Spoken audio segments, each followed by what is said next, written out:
तुपकारी शासनपति शर्मन भगवान महावीर स्वामी को अनंत अनंत वंदन करने के पश्चात परम पूज्य परम श्रद्धाएं मेरी आस्थाओं के सुमेरु शिखर पूज्य गुरुदेव एवं मेरे जीवन के निर्माता श्री गुरनी जी महाराज के पवित्र पावन चरण कमलों में रहकर जो कुछ भी मैं अपनी अल्प बुद्धि द्वारा ग्रहण कर रही हूँ वह आपके समक्ष कहने का प्रयास करूँगी। उपस्थित धर्म प्रेमी श्रोतागण, आप सभी शासनपति 24वें तीर्थंकर भगवान महावीर स्वामी की मंगलमय कल्याणकारी स्तुति को श्रवण कर रहे हैं। बंधुओं, यह स्तुति आत्मा को आनंद देने वाली है, लौकिक और लोकोत्तर फल प्रदान करने वाली है। इस स्तुति को सुनने मात्र से ही व्यक्ति को मन इच्छित वर की प्राप्ति हुआ करती है। ऐसी ये कल्याणकारी स्तुति आचार्य श्री सुधर्मा स्वामी जी अपने शिष्य जम्बो स्वामी जी को सुना रहे हैं, जिसमें तीसरी गाथा का वर्णन चल रहा है और उसमें आचार्य श्री सुधर्मा स्वामी ने बताया कि भगवान महावीर खेदज्ञ थे, अर्थात संसार के जगत के सभी प्राणियों के दुखों को जानने वाले थे। दूसरी बात उन्होंने बताई अनंत नाणी, भगवान महावीर अनंत ज्ञानी थे। उन्हें जो ज्ञान था वो बचपन से गर्भ अवस्था से ही वो ज्ञानवान थे। वैसे तो उन्हें जो केवल ज्ञान की प्राप्ति हुई थी वो 12.5 वर्ष की कठोर तपस्या करने के बाद उन्हें केवल ज्ञान प्राप्त हुआ, लेकिन तीर्थंकर जन्म से ही 3 ज्ञान के धारी होते हैं।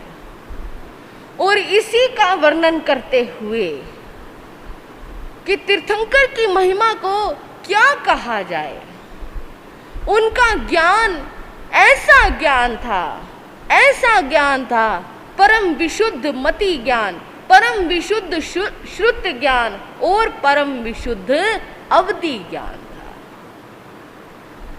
ये ज्ञान भी बंधुओं कोई छोटा मोटा ज्ञान नहीं है। परम विशुद्ध अवधि ज्ञानी जीव भी लोक के समस्त रूपी द्रव्यों पदार्थों को देखता और जानता है। समस्त लोक के रूपी पदार्थों को, प्रायों को, द्रव्यों को देखता है और जानता है।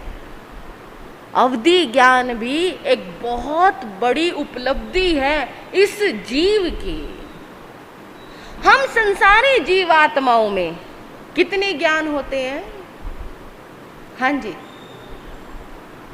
2 ज्ञान, मति ज्ञान और श्रुति ज्ञान। वैसे हमारी आत्मा में सत्ता में 5 ज्ञान है, लेकिन उदय में इस समय 2 ज्ञान है, मति और श्रुत। लेकिन वो भी विशुद्ध नहीं है, वो भी परम शुद्ध नहीं है, उसका भी कुछ अंश मात्र उदय में है। लेकिन जो तीर्थंकरों को ज्ञान होता है वो परम विशुद्ध ज्ञान होता है, पूर्ण रूप से पूरा संपूर्ण ज्ञान होता है। बंधुओं, कहा गया है ज्ञान आत्मा का आनंद है, क्योंकि जब ये आत्मा परम ज्ञानवान हो जाती है तो वो आत्मा पाप कार्यों से निवृत्त हो जाती है।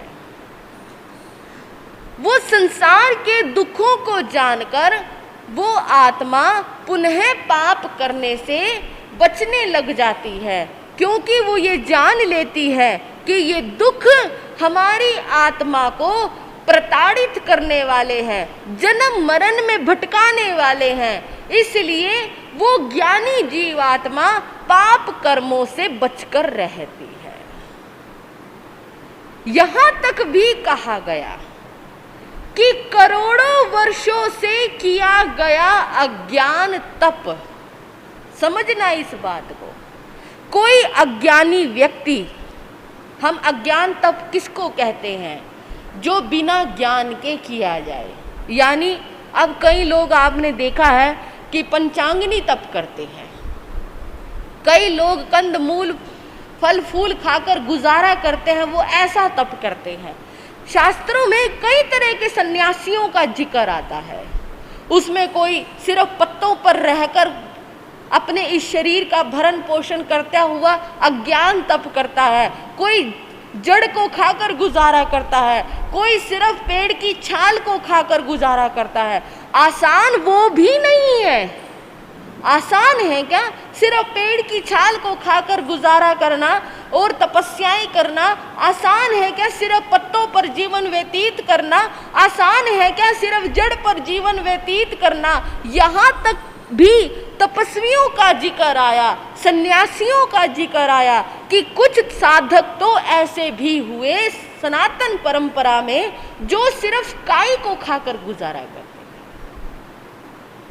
लेकिन और उनकी तपस्याएं इतनी लंबी लंबी, लाखों करोड़ों वर्ष की तपस्याएं होती थी, और इतनी लंबी तपस्या के बाद भी उन्हें कुछ प्राप्त नहीं हुआ, उन्हें मोक्ष प्राप्त नहीं हुआ। वो जो पाना चाहते थे उन्हें वो प्राप्त नहीं हुआ। उसका कारण था क्योंकि वो जो तप कर रहे थे वो अज्ञान तप था। इसलिए कहा गया करोड़ों वर्षों से किया गया अज्ञान तप ज्ञानी के एक नवकार सी तप से भी छोटा है। देखो कितनी बड़ी बात कही भगवान, कितनी बड़ी बात कही शास्त्रकारों ने, महापुरुषों से। एक तरफ अज्ञानी का करोड़ों वर्षों का तप रख दिया जाए, दूसरी तरफ ज्ञानी का एक नवकार सी तप रख दिया जाए, पलड़ा किसका भारी रहेगा? नवकार सी तप का पलड़ा भारी रहे, क्योंकि वो ज्ञान पूर्वक किया गया है, विवेक पूर्वक किया गया है। बंधुओं, कार्य कोई भी हो, इंसान पुण्य का कार्य करता है, लेकिन यदि उस पुण्य के कार्य में अज्ञानता मिल जाए, अविवेक मिल जाए, और इस तरह से जहां पर ये पुण्य के कार्य किए जाए वो पुण्य भी पाप में बदल जाता है। कई बार हम देखते हैं लोग पुण्य का काम करने के लिए प्याऊ लगवाते हैं, जगह जगह टंकियां रखवाते हैं, ठंडे पानी के प्याऊ लगवाते हैं कि चलो आने जाने वाले राहगीरों को क्या होगा, आराम मिलेगा, उनको ठंडा पानी उपलब्ध होगा, पीने के लिए पानी। ये पुण्य है या पाप है? हाँ जी, आप बताएंगे। पुण्य का कार्य है ना, क्योंकि 9 पुण्य बताए, 9 पुण्यों में अन्न पुण्य और पान पुण्य। पान पुण्य मतलब पानी पिलाना भी पुण्य में गिना गया। लेकिन यदि मैं कहूं यदि उस कार्य को कोई ज्ञानी करेगा तो वो पुण्य है, यदि कोई अज्ञानी करता है तो वो पाप है। आप कहोगे पानी पिलाना भी पाप है ना पाप? जहां आपने प्याऊ लगवाया वहां प्रतिदिन पानी गिरता है, नीचे इतनी हरी काई लग जाती है, उस काई में अनंत जीव, हम जितनी देर में पलक झपकाते हैं ना, जितनी देर में, उतनी देर में वो उस काई के अनंत जीव 17 बार जन्म मरण कर लेते हैं। कल्पना कर सकते हो आप? नहीं कर सकते। जितनी देर में हमने पलकें झपकाई उतनी देर में वो 17 बार जन्म मरण कर लेते हैं। अब सोचो, जो इतनी काई लगी, जितनी भूमि पर वो हरित काई लगी, उस भूमि पर प्रतिदिन पानी टप टप टप टप करके गिर रहा है, सूर्य की किरणें पड़ रही है, आते जाते लोग उस काई पर पाँव रख रहे हैं, उस काई को पैरों के नीचे से दलित कर रहे हैं और उन काई के जीवों को पीड़ा पहुंचा रहे हैं। अब आप बताइए, आप पुण्य कर रहे हैं या पाप कर रहे हैं? क्या करा आपने? पुण्य करते करते पाप कर लिया। ये है अज्ञानता का कार्य। तो किया था पुण्य का, लेकिन किसके अनुरूप नहीं किया? भगवान महावीर के अनुरूप नहीं किया, भगवान महावीर के स्वामी के अनुरूप नहीं किया, उनकी वाणी के अनुसार नहीं किया, विवेक के अनुसार नहीं किया, ज्ञानी के अनुसार नहीं किया, अज्ञानता से कार्य किया। वो पुण्य भी पाप में बदल गया। जितने जीवों की हिंसा होगी आपके सिर पे। बंधुओं, यही ज्ञानी और अज्ञानी में अंतर है। इसलिए ज्ञान का होना बहुत जरूरी है। लोग भंडारे लगाते हैं, किस लिए लगाते हैं? लोगों को खिलाने के लिए। हमने सुना है अन्न पुण्य होता है, चलो ये पुण्य का काम कर दे। लेकिन उस भंडारे लगाने में यदि आपने विवेक नहीं रखा, समझदारी नहीं रखी, ज्ञानी वाली बुद्धि नहीं रखी, उस भंडारे में भी आप पाप कार्यों का बंद कर लोगे। गुरनी जी महाराज फरमाया करते हैं, हमारे डॉक्टर श्री सुनीता जी महाराज साहब के जो पिताजी थे, श्रावक थे, परम विशुद्ध श्रावक थे, 12 व्रती श्रावक थे। उनका जीवन इतना सधा हुआ था, इतना सधा हुआ था। जब गुरनी जी महाराज की दीक्षा हुई, उस दीक्षा पर बाहर से दर्शनार्थियों के हजारों लोगों का जब खाने का बंदोबस्त किया गया, अब उस खाने के बंदोबस्त में सभी तरह की सब्जियां वगैरह बननी थी, तो वो हलवाई के पास खड़े रहे। उसने हलवाई जैसे ही सब्जियों को जो भी गर्म करता, धोता, उबालता और उबले हुए पानी को जैसे बहनों आप सिंक में डाल देते हो, चावलों का जो गरम गरम धोवन होता है उसको सिंक में डाल दिया, सब्जियों का धोया सिंक में डाल दिया, उबले हुए आलू का पानी लिया सिंक में डाल दिया। उस सिंक की नाली में जितने भी जीव होते हैं, जितने जीव होते हैं, चिंतन करके देखना, यदि कोई आपके ऊपर उबलता हुआ पानी डाल दे कैसा लगेगा? उस सिंक में कॉकरोच है और भी अन्य जीव हैं, अगर आप उन जीवों के ऊपर उबलता हुआ पानी डाल रहे हो, उनको कैसा लग रहा हो? ये है विवेक, ये है ज्ञानी की दृष्टि। एक अज्ञानी भी काम कर रहा है, एक ज्ञानी भी काम कर रहा है, लेकिन ज्ञानी उस काम को किस प्रकार कर रहा है, अज्ञानी उस काम को किस प्रकार कर रहा है। तो बाबूजी क्या करते थे, वो श्रावक क्या हलवाइयों को कह देते थे ये पानी अलग रख दो, कहते जी गिराना है, तुम नहीं गिराओगे इसको, मैं गिराऊंगा। बाद में वो जब पानी ठंडा हो जाता, उस पानी को एक तरफ लेकर जाते, मिट्टी में प्रतिलेखना करके बिखेर देते। अब कोई ये सोचे, इतना बड़ा दीक्षा का आयोजन, इतने हजारों लोगों का आयोजन, क्या उनके पास यही काम था? ज्ञानी प्रत्येक कार्य में ये सोचता है, मेरे द्वारा मेरे किसी भी कार्य से किसी भी जीव की हिंसा नहीं होनी चाहिए। कार्य छोटा हो बड़ा हो, आयोजन छोटा हो बड़ा हो, बात ये नहीं होती, बात होती है विवेक की। क्योंकि जो विवेक वाला व्यक्ति होता है, जो ज्ञानी व्यक्ति होता है, वो पाप कर ही नहीं सकता। यहाँ तक कि सारी सब्जियां भी उन्होंने जो बनवाई, प्रासुक पानी में बनवाई। जितना भी पानी उन्होंने दीक्षा में रखा, सारा प्रासुक पानी रखा। कह रहे एक तरफ तो मेरी बेटी संन्यास लेने जा रही है, दूसरी तरफ यदि मैं अविवेक करता हूँ उस दीक्षा के कार्यक्रम में, तो फिर ये तो विरोधाभास हो जाएगा। एक तरफ तो संयम ले रही है, दूसरी तरफ मैं पाप कार्य कर रहा हूँ, मैं ये काम नहीं कर सकता। क्या होगा?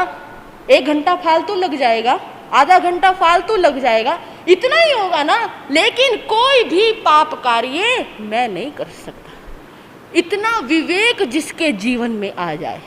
लेकिन ये विवेक किसके जीवन में आएगा? जो ज्ञानी होगा, जिसे विवेक आएगा, जो भगवान महावीर की वाणी को सुनता होगा। बंधुओं, जरूरी है महावीर को सुनना। आप प्रतिदिन 24 घंटे काम करते हैं, लेकिन 24 घंटे उस काम को करते समय कुछ पुण्य कार्य करते हैं और आप क्या सोचते हैं, मैंने तो बहुत बड़ा पुण्य कर दिया।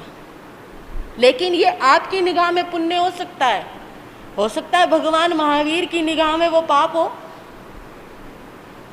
पुण्य और पाप का भेद जानना ही ज्ञानी का लक्षण है कि मैं जो काम कर रहा हूं उस काम में कहीं मुझे पाप तो नहीं लग रहा।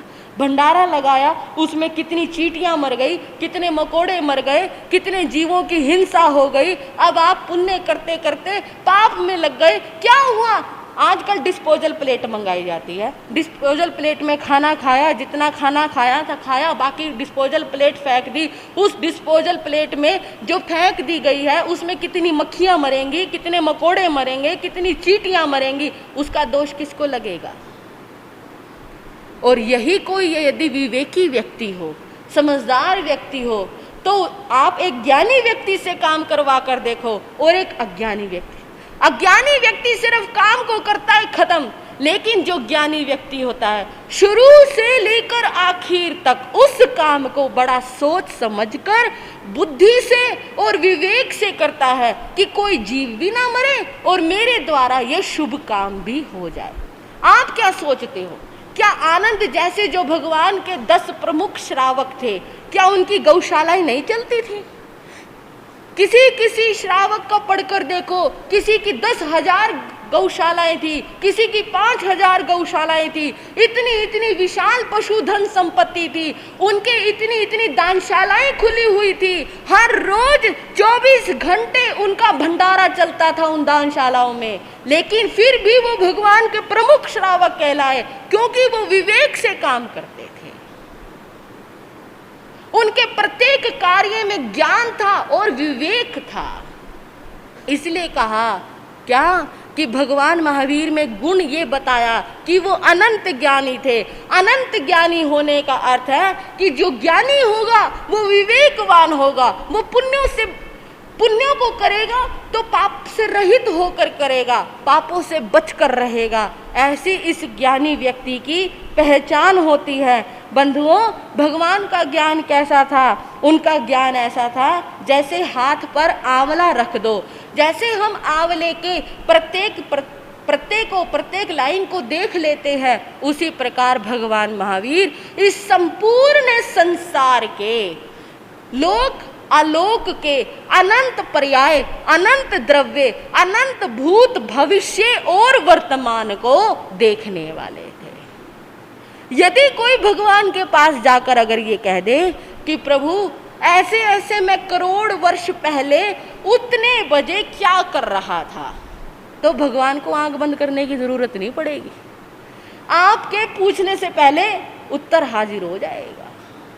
ऐसा परम विशुद्ध ज्ञान था। और इसी ज्ञान की एक चर्चा मैं आपके सामने करूं।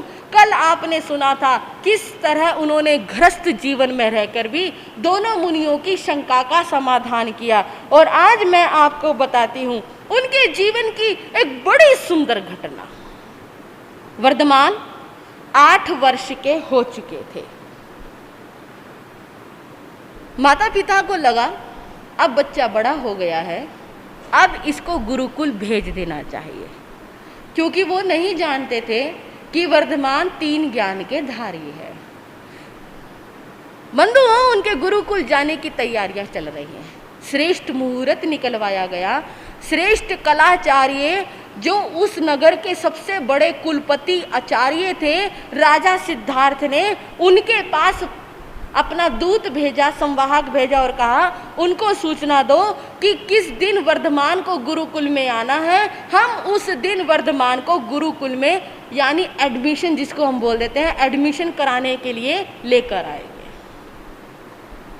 अब कुलपति बड़े खुश हुए कि इतने बड़े राजा का बेटा राजकुमार वर्धमान हमारे यहाँ पढ़ने आएगा, ये तो बहुत अच्छी बात है।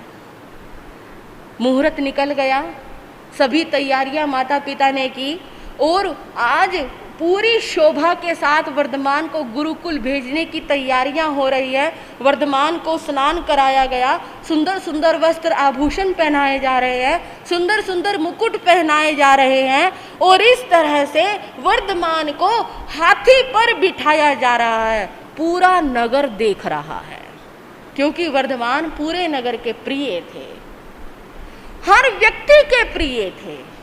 जो भी एक बार उनको देख लेता था, एक बार उनके दर्शन कर लेता था, कितना भी बीमार हो स्वस्थ हो जाता था, कितना भी परेशान हो ठीक हो जाता था। ये उनका अतिशय था।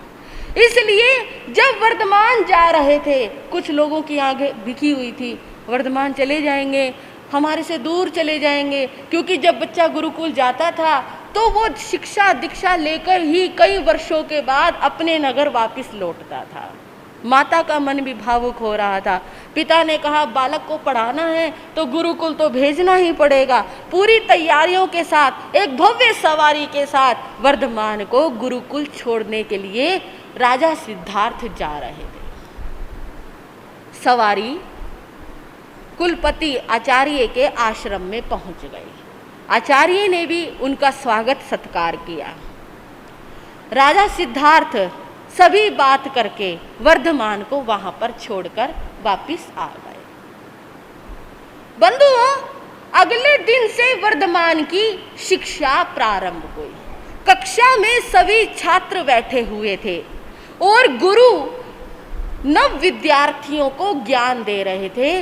क्या ऐसे, हाँ जी, ऐसे अनार, आ से आम, ये ज्ञान दिया जा रहा था क्योंकि नए नए बच्चे थे। और वर्धमान भी बोल रहे थे ऐसे अनार, आ से आम। जो जो गुरु पढ़ा रहे थे वो वर्धमान भी बोल रहे थे। शक्रेंद्र महाराज अपनी इंद्र सभा में बैठे हुए मुस्कुरा रहे थे। देवता भी बैठे हुए थे, सभी पास में बैठे हुए थे। देवताओं ने कहा क्या बात शक्रेंद्र महाराज, आज आपके चेहरे पर ये हंसी कैसी? कहने लगे बताओ जी, वर्धमान पाठशाला में पढ़ रहे हैं, ऐसे अनार पढ़ रहे हैं, आ से आम पढ़ रहे हैं, कैसे कबूतर पढ़ रहे हैं। कहते फिर वो तो हर बालक पढ़ता है, वर्धमान हर बालक की तरह तो नहीं है ना, इसलिए मुझे हंसी आ गई। कितने अबोध हैं ये गुरु, कितने अबोध हैं वर्धमान के माता पिता। अरे जो पूरी सृष्टि को पढ़ा दे उनको पढ़ाने का प्रयास किया जा रहा है। कहते जी हम समझे नहीं आप क्या कहना चाहते। कहते अभी समझाता हूं। 8 वर्ष के हुए मान अब जाना है गुरुकुल, शस्त्र शास्त्र का ज्ञान कराना क्षत्रियों के अनुकूल। 8 वर्ष के हुए मान अब जाना है गुरुकुल, शस्त्र शास्त्र का ज्ञान कराना क्षत्रियों के अनुकूल। गजारूढ़ हो शुभ मुहूर्त में गुरुकुल जाते हैं, वो गुरुकुल जाते हैं। प्रभु के उज्जवल जीवन से हम शिक्षा पाते हैं, हम शिक्षा पाते हैं। जय महावीर भगवान तेरा सबसे ऊंचा ज्ञान, जय महावीर भगवान तेरा सबसे ऊंचा ज्ञान। सभी बोलेंगे महावीर प्रभु की गौरव गाथा तुम्हें सुनाते हैं, हम तुम्हें सुनाते हैं। प्रभु के उज्जवल जीवन से हम शिक्षा पाते हैं, हम शिक्षा पाते हैं। जय महावीर भगवान तेरा सबसे ऊंचा ज्ञान, जय महावीर भगवान तेरा सबसे ऊंचा ज्ञान। ये है वर्तमान आपके भगवान महावीर की बाल लीलाओं के कुछ प्रसंग। आपने कृष्ण जी की लीलाएं बहुत सुनी होंगी, आपने श्री राम की लीलाएं बहुत सुनी होंगी, लेकिन बंधुओं, हमारे तीर्थंकर, हमारे भगवान, हमारे महावीर की बाल लीलाएं उन सब से भी बड़ी अद्भुत और बड़ी निराली थी। इतनी विनय, जो माता पिता ने कह दिया ठीक है जी, जो गुरु पढ़ा रहे हैं ठीक है जी, कुछ भी ऊपर से तर्क वितर्क की बात ही नहीं, ये मुझे आता है या मुझे ऐसे करना है या मुझे ऐसे नहीं करना। इतने ज्ञानवान तीर्थंकर जिनको पद मिलना हो, लेकिन विनय देखो आप उस बालक के। उस समय गुरु शब्द पढ़ा रहे हैं, शक्रेंद्र महाराज मुस्कुरा रहे हैं। उनकी मुस्कुराहट का भी एक रहस्य था।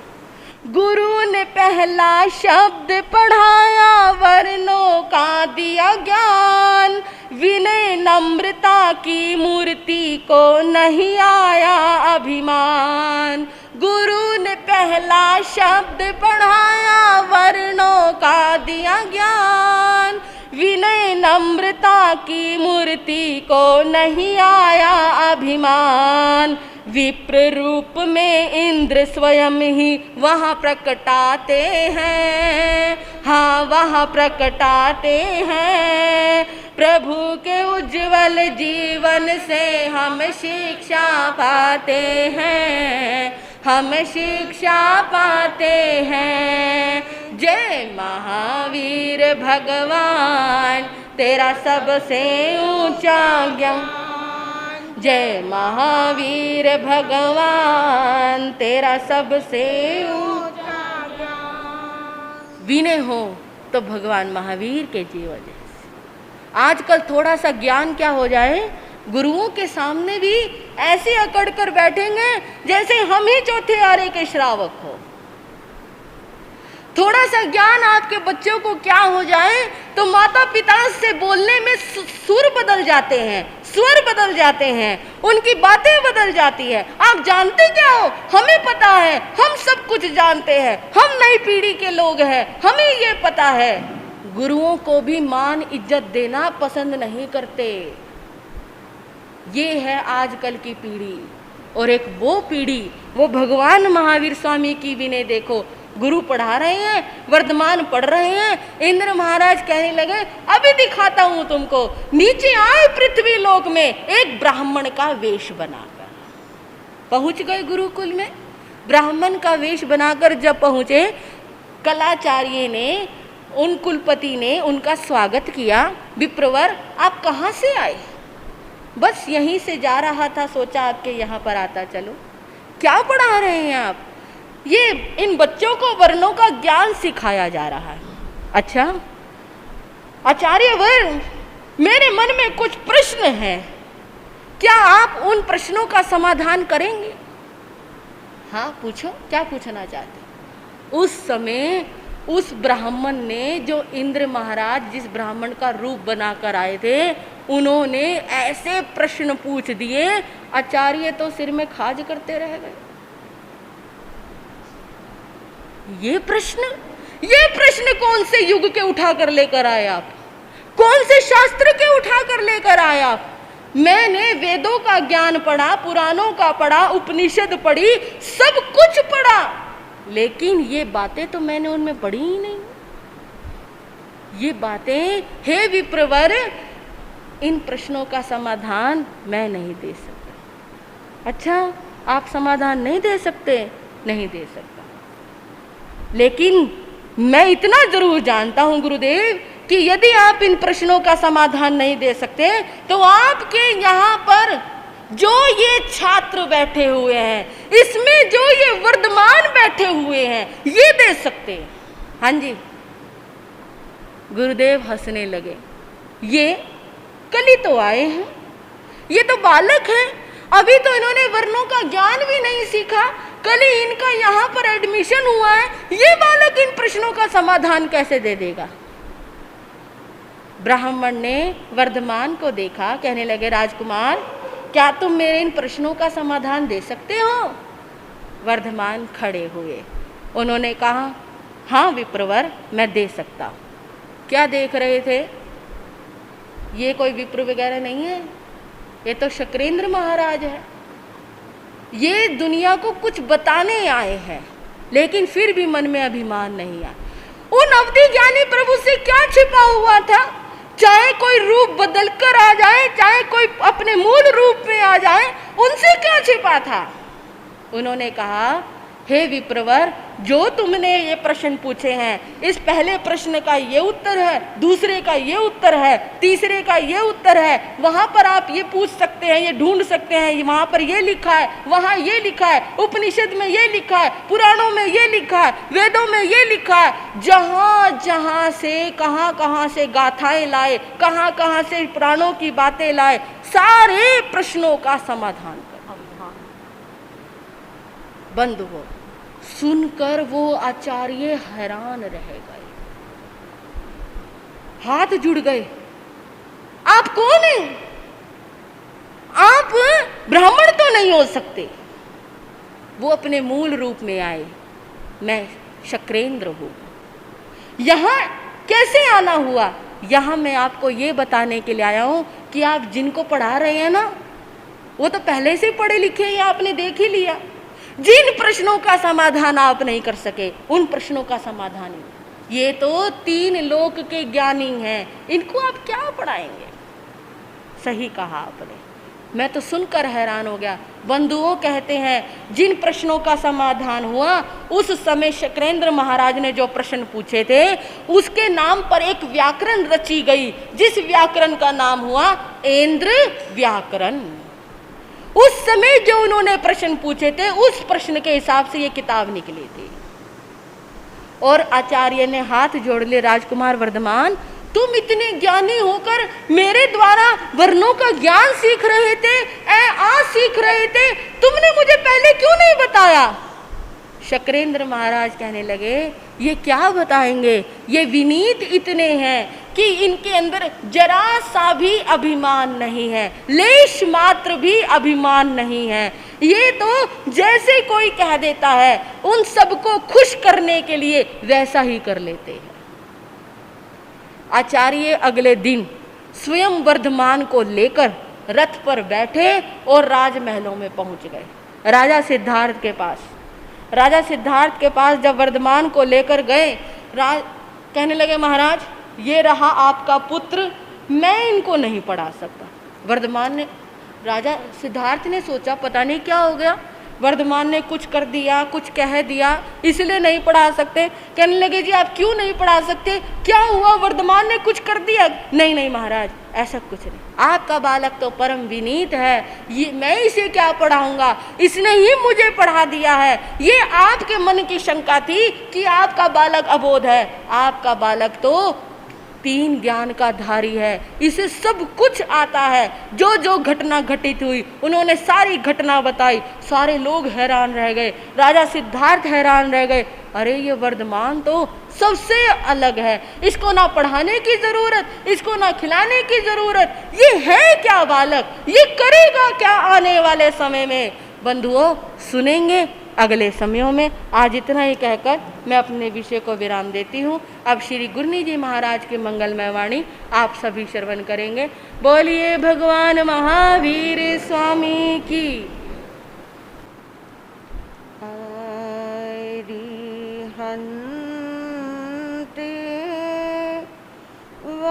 वंदिता 14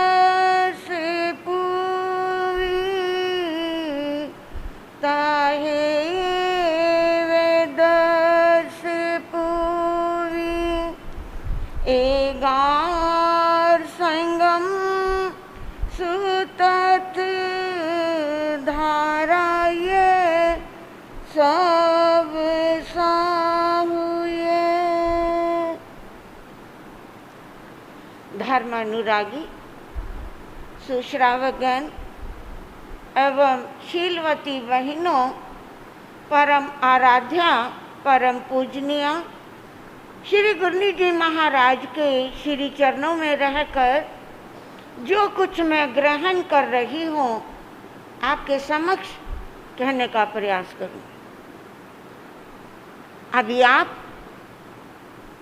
अति सुंदर मन को भाने वाली कल्याणकारी मंगलमय वाणी को श्रवण कर रहे थे।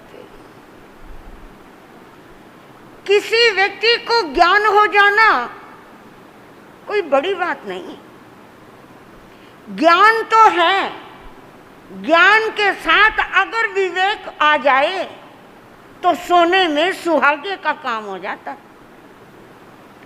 आज की युवा पीढ़ी बहुत पढ़ गई है, बढ़िया से बढ़िया कोर्स कर रही है, लेकिन अगर मार्केट से अगर कोई कंपनी फ्री ऑफर दे रही हो,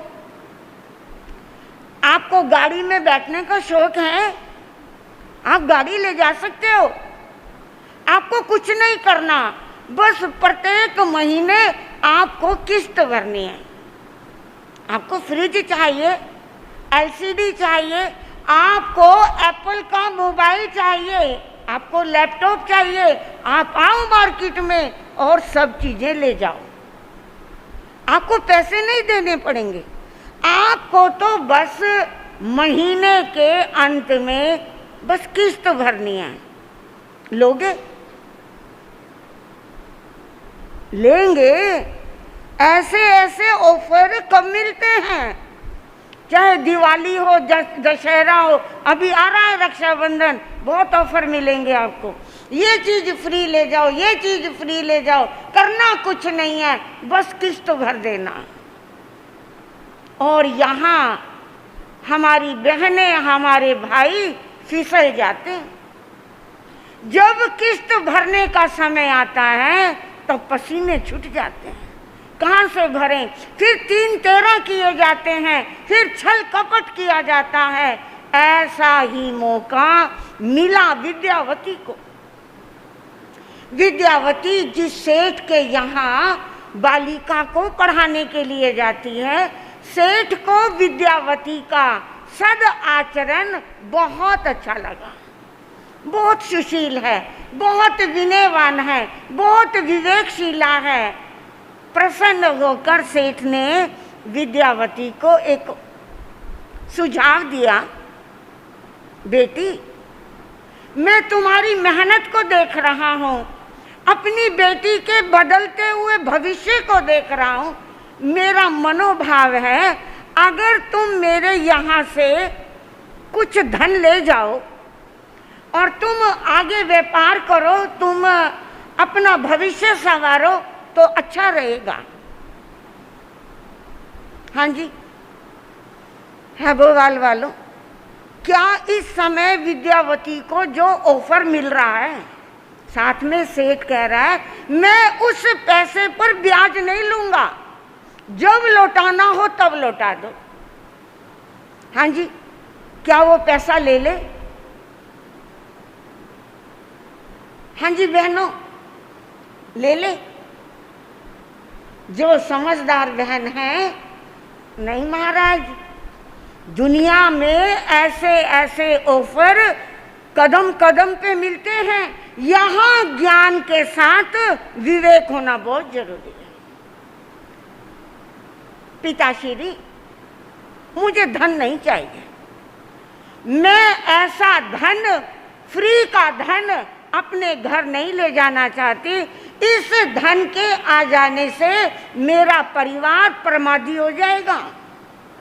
जिस धन पर ब्याज नहीं होगा, मेरे परिवार में व्यसन आ जाएंगे, मेरा परिवार आलसी हो जाएगा और मेरे मन का जो सुख है, जो मेरे मन का चैन है, वो खत्म हो जाएगा। एक पल को सोने की चैन पहने बगैर रह जाना, लेकिन रात को अगर चैन से निद्रा आ रही है, उस चैन को मत खोना। सेठ बड़ा हैरान हुआ।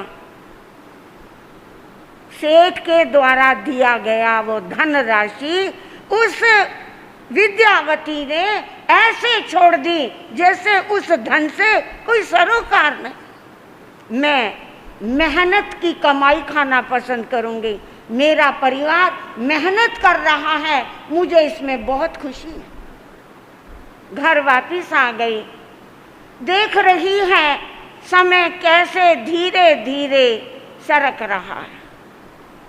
एक दिन पूरा परिवार सुख चैन की निद्रा सो रहा था, लेकिन भाग्य को कुछ और मंजूर था। सावन के दिन थे, बरसात के दिन थे, आकाश में रात्रि को बिजलियां चमक रही थी और बिजली ऐसी चमकी, ऐसी कड़की, जो विद्यावती ने आने वाले समय के लिए बरसात के दिनों में लकड़ियां नहीं मिलेंगी, इसलिए कुछ लकड़ियों का कमरे में ढेर लगा रखा था, कुछ लकड़ियां संचय कर रखी थी। अचानक बिजली चमकी और बिजली कड़की, वो उस कच्चे कमरे पर गिरी, लकड़ियां धूं धूं करके जलने लगी। सुबह जब लकड़हारे की नींद खुली, उसने माथा पकड़ लिया, बहुत रोया, बहुत रोया। आकर विद्यावती से कहने लगा, बहन तू कहाँ हमारा भविष्य बदलने वाली है?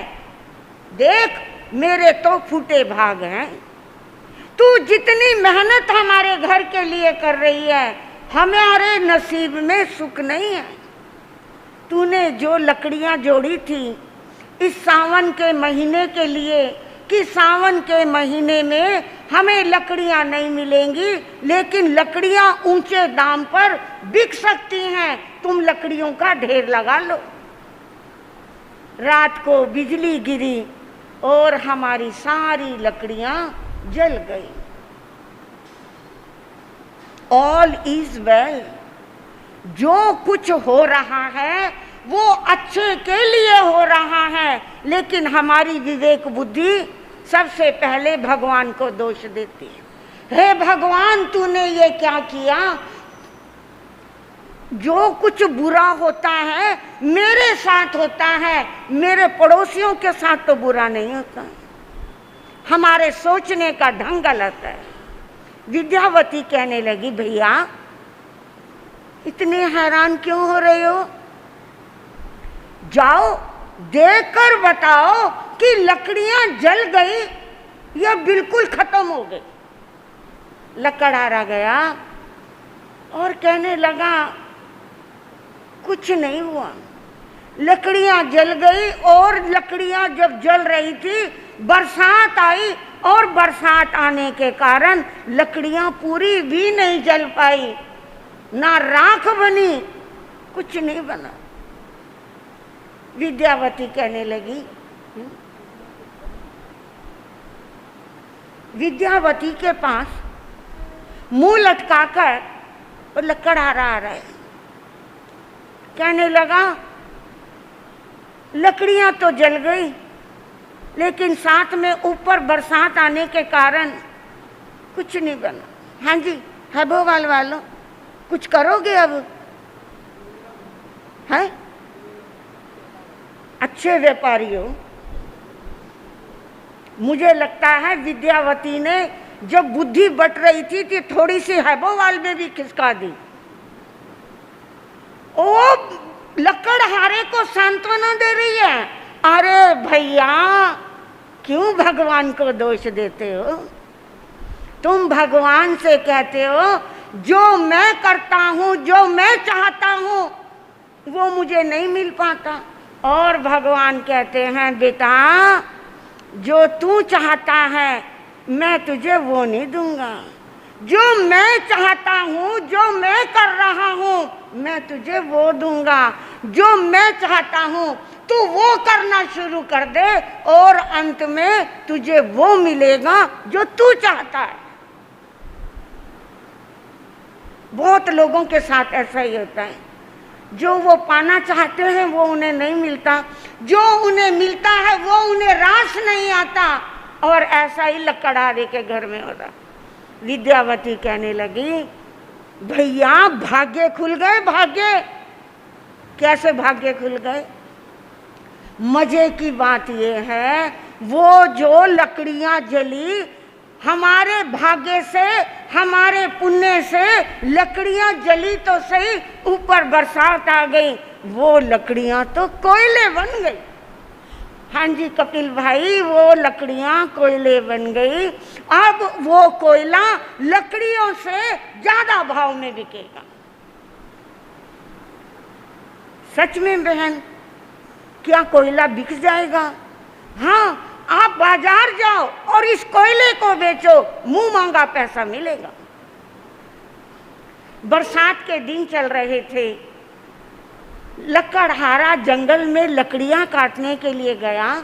जब लकड़ियां काटने के लिए गया तो विद्यावती के वचन याद आए, कोई हरा पेड़ मत काटना, तुम और आगे चलना, और आगे चलना, और आगे चलना, कहीं सूखा वृक्ष मिले तो काटना, नहीं तो नहीं काटना, खाली आ जाना। लॉटरी खुल रही है। लकड़हारा आगे गया, आगे गया, और आगे गया। आज वो जो लकड़ियां लेकर आया, लकड़ियां लाकर उसने बरसात के कारण घर में डाल दी। जब हाथ धुलवाने के लिए विद्यावती आगे आई तो उसको एक सुगंध महसूस हुई और वो कहने लगी, भैया आज आप कहाँ गए थे? कुछ नहीं बहन, आज कहीं अच्छी लकड़ियां नहीं मिली, थोड़ा और जंगल में और गहरे चला गया, वहां कुछ लकड़ियां मिली, वो थोड़ी बहुत लकड़ियां लेकर आया। दिखाओ तो सही। विद्यावती ने देखा, किस्मत ने पलटा खाया। आज जो लकड़ियां आई हैं वो लकड़ियां, अच्छा आप गए थे क्या? मैंने सोचा शायद जब लकड़हारा लकड़ियां काट रहा था तो वो लकड़ियों का भार गधे पर आप भी रखवा रहे थे, आपके भी हाथ खुशबू से भर गए। विद्यावती कहने लगी, भैया ये लकड़ी साधारण लकड़ी नहीं है, ये लकड़ी तो चंदन की लकड़ी है। आज से आपको लकड़ियां बाजार में भार के रूप में नहीं बेचनी। अब हमारे पास जो पैसा जुड़ गया है उस पैसे से एक दुकान खरीदेंगे। आज से आप बाजार में, नगर में चंदन की लकड़ी के व्यापारी कहलाओगे। अब आपको लकड़हारे के रूप में लोग नहीं जानेंगे। अब आपसे कोई आपका नाम पूछे तो आपने अपना नाम बताना है लक्ष्मीधर। लक्ष्मीधर के नाम से अब वो लकड़हारा प्रसिद्ध हो गया, नगर सेठ बन गया। और अब धीरे धीरे धीरे धीरे मेरी बहनों, आप भी अपने आंखों में एक सपना संजो कर बैठो, मेहनत करो। मेहनत करके सबसे पहले मन में एक प्रतिज्ञा करो कि आप व्यर्थ का प्रदर्शन नहीं करोगे। आज हमारे पास पैसा तो बहुत है, लेकिन वो पैसा अनाप शनाप खर्च किया जाता है, प्रदर्शन में खर्च किया जाता है। और हम क्या कहते हैं, आजकल बाजार में हर वस्तु महंगी हो रही है। अगर वस्तु महंगी हो रही है तो आपके पास पैसे भी तो ज़्यादा आ रहे हैं, लेकिन उस पैसे को इन्वेस्ट कैसे करना हम वो नहीं जानते। विद्यावती ने पैसे को जोड़ा और 7 मंजिला मकान बनाया। अपने भाई लक्ष्मीधर को एक सलाह दी, आप धीरे धीरे जो यहाँ का राजा है उस राजा से अपने संपर्क बनाओ और एक दिन उसे यहाँ भोजन पे बुलाओ। तो बहन तू ये क्या कह रही है? हम एक सामान्य से व्यक्ति, और तेरी मेहनत से ठीक है, नगर के अंदर बाजार में मेरी बहुत इज्जत है, लेकिन क्या हमारे यहाँ राजा आएगा? जरूर आएगा। आप ये भेंट लेकर राजा के महल में जाओ, महल में जाकर उसे अपने यहाँ भोजन के लिए आमंत्रित करो। लक्ष्मीधर वो उपहार लेकर राजा के पास गया, राजा को अपने यहाँ आने का निमंत्रण दिया, अपना परिचय दिया, संपर्क बढ़ाए और संपर्क बढ़ने का नतीजा ये आया, लक्ष्मीधर के यहाँ राजा अपने विशिष्ट राज दरबारियों के साथ भोजन करने के लिए आ रहे। आज की सारी रसोई, मेरी बहनों, आपके घर नहीं मेहमान आ रहा, आपके यहाँ तो मेहमान उस समय आता है जिस समय आपकी, वैसे घर में 2 मेहमान आ जाए, हाय हाय क्या खाना बनाऊं, कहाँ से बनाऊं, मेरे को तो स्थानक जाना था, मुझे तो समाई करनी थी। लेकिन बहनों आज क्या है, आज तो शनिवार है, चलो शनिवार को भी रख लेते हैं किटी, और उस किटी के अंदर 25-30 महिलाएं आनी हो, उन 25-30 महिलाओं के लिए विभिन्न प्रकार के व्यंजन खुद भी बना लेंगी, बाजार से मंगाने के लिए भाइयों को भी कंपेल कर लेंगी। किटी ऐसी होनी चाहिए, किटी में भोजन करके जो जाए वो एक बार स्थानक में हमारे कान में जरूर डाल दे, महाराज जी ओदे कर किटी सी एनी डिशेस बनाई हुई थी उसने, एक से एक डिलीशियस थी। मेरी बहनों आज ऐसा ही डिलीशियस भोजन विद्यावती ने बनाया। उसे मालूम था आज महाराज आ रहे हैं, बढ़िया से बढ़िया व्यंजन, एक से एक बढ़िया व्यंजन थाल में परोसे गए। सारा घर जल्दी तो आ रहा, बहुत सुंदर, अति सुंदर घर सजाया है। राजा जैसे ही भोजन करने बैठा, जिस भोजन को देखता है किसकी याद आ रही है? हाँ जी बोल तो दो। हाँ भूपेश भाई, निशा बहन की याद आ रही, लेकिन निशा बहन तो घर में है, अभी घर जाओगे फिर निशा बहन मिल जाएगी। लेकिन यहाँ विद्यासेन को याद आ रहा है, जो ये हलवा है, जो ये सब्जी है, जो ये चावल है, ऐसा भोजन तो कौन बनाती थी? विद्यावती बनाया करती थी। चुपचाप थोड़ा साइड में मुंह करके अपने आंखों में आंसू पोंछने लगे।